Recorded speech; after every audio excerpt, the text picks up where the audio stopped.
Hi, this is Laura from the Scarlet Letter Book Blog at hawthornescarlet.blogspot.com. And I don't usually vlog, but I'm really behind on reviews, and so I'm going to shake it up a little, and I'm going to make a vlog today about my thoughts on this book right here, Up in the Air by Walter Kirn.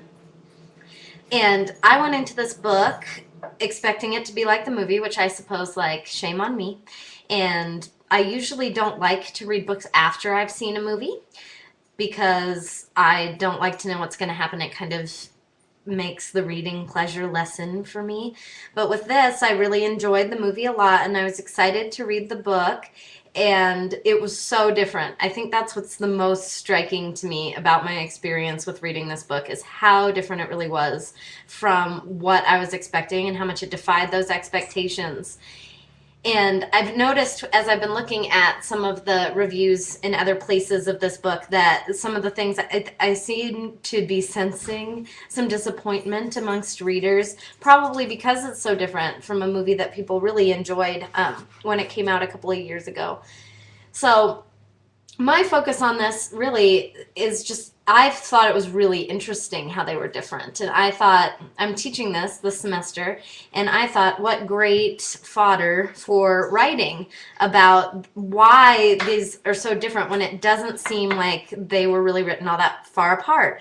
Up in the Air, the book was published in 2001, and the publicational information will be on my blog at the bottom. But the movie came out in 2009.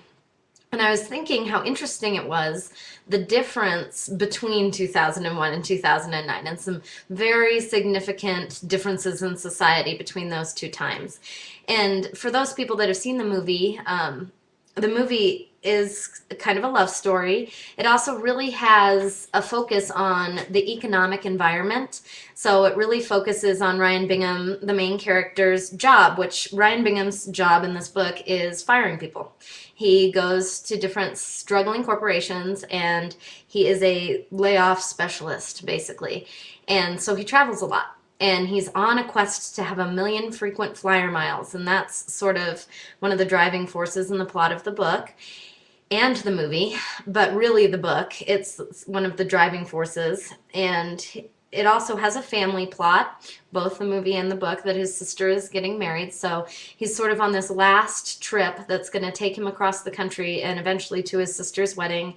But in the meantime, he's going to accumulate these 1 million miles, which is sort of a huge goal for him.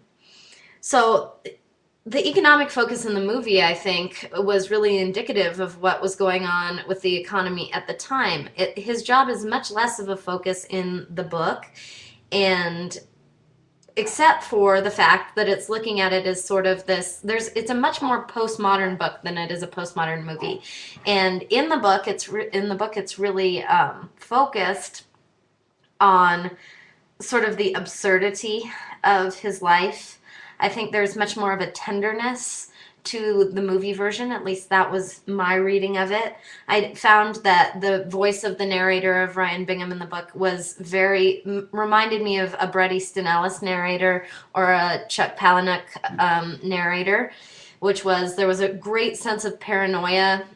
There was the same kind of adopting of different voices from society, a more like a pastiche that you get in a Chuck Palahniuk narrator, where they're kind of taking the vocabulary from all these different parts of society, from advertising, from different media outlets, that's becoming part of their vernacular.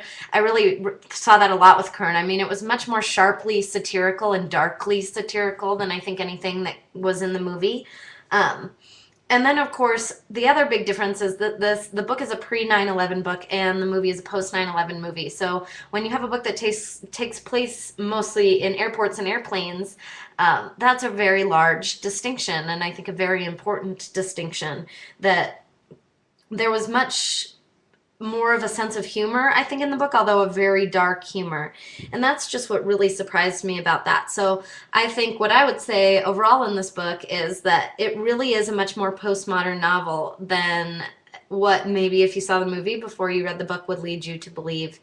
It's very dark and comic. and it gets into the kind of like Bret Easton Ellis craziness as it goes towards the end, and the narrator sort of devolves into the kind of paranoia that you would expect from one of the aforementioned authors. And Bret Easton Ellis and Chuck Palahniuk happen to be two of my favorite authors, so I really enjoyed the book. I really enjoyed the dark satire of it, and I would be very interested to read more Walter Kirn.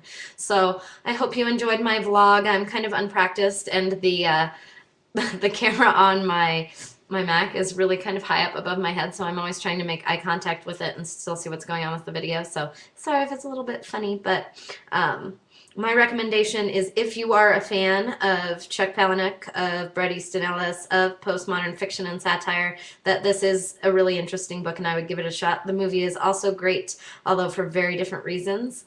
Signing off here, and thanks for reading.